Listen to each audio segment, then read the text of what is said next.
នេះគឺជារបៀបដែលខ្ញុំធ្វើស្ប៉ាហ្គេទីទឹកប៉េងប៉ោះរសជាតិឆ្ងាញ់ហើយវិធីធ្វើក៏ងាយស្រួលដែរសម្រាប់គ្រឿងផ្សំដែលយើងត្រូវការមានដូចជាប៉េងប៉ោះទុំយើងយកអាណាដែលក្រហមទុំក្រហមល្អមែនទែនតែម្ដងខ្ញុំប្រើចំនួន4ផ្លែដោយសារតែខ្ញុំមានតែ4ហ្នឹងតែបងប្អូនអាចប្រើដល់6 7ផ្លែក៏ល្អយើងយកវាមកស្រុះមកផ្លែតមកបងប្អូនដើម្បីងាយស្រួលបកសម្បកហើយបងប្អូនកុំភ្លេចយកកាបិតមកឆូតត្រង់គូតប៉េងប៉ោះនឹងតិចទៅដើម្បីឲ្យសម្បកហ្នឹងវាងាយស្រួលរលាស់ចេញហើយបន្ទាប់ពីយើងស្រុះហើយយើងដាក់វាចូលទៅក្នុងទឹកត្រជាក់មួយផ្លែតដើម្បីកុំឲ្យក្តៅដៃពេក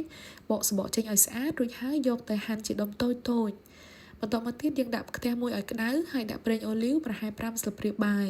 រួចហើយដាក់ខ្ទឹមសឆាវាឲ្យឡើងឈ្ងុយហើយសម្រាប់ប្រេងបើសិនបងប្អូនអត់មានប្រេងអូលីវទេអាចប្រើប្រេងឆាធម្មតាក៏បានដែរ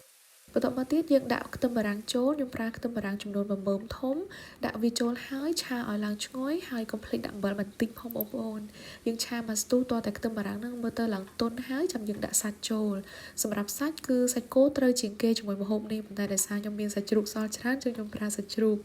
ក្រោយពីដាក់សាច់ចូលហើយយើងឆាមួយផ្លែតបន្ទាប់មកចាំយើងដាក់គ្រឿងផ្សំរសជាតិមានដូចជាអំបិល1ស្លាបព្រាកាហ្វេកន្លះម្សៅស៊ុបមាន់កន្លះស្លាបព្រាកាហ្វេស្ករកន្លះស្លាបព្រាកាហ្វេម្ទេសម្រេចbay leaf ហើយនឹងជី oregano សម្រាប់ bay leaf ហើយនឹងជី oregano បើសិនជាបងប្អូនអត់មានឬក៏ពិបាករកទិញមិនចាំបាច់ដាក់ក៏បានដែរគ្រាន់តែថាពីរមុខហ្នឹងវាជួយឲ្យម្ហូបរបស់យើងមានក្លិនឈ្ងុយបែបម្ហូបអ៊ីតាលីអញ្ចឹងបើសិនជាអត់ដាក់វាគ្រាន់តែបាត់បង់ក្លិនឈ្ងុយបន្តិចប៉ុណ្ណោះរួចហើយយើងឆាសាច់និងគ្រឿងចូលគ្នាឲ្យសព្វចាំយើងដាក់ប៉េងប៉ោះចូលហើយខ្ញុំក៏បានថែមប៉េងប៉ោះកំប៉ុងមកកំប៉ុងទៀតដែរដោយសារតែប៉េងប៉ោះរបស់ខ្ញុំរាងស្ទើរ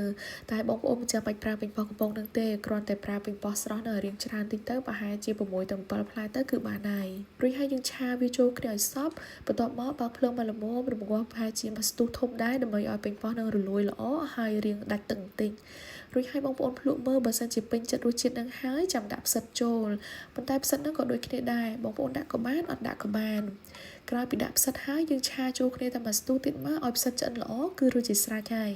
យើងអាចដួសសូសនឹងដាក់ស្រូបពីលើស្ប៉ាហ្គេទីមកយើងអាចញ៉ាំបានដែរហើយបើសិនជាបងប្អូនមាន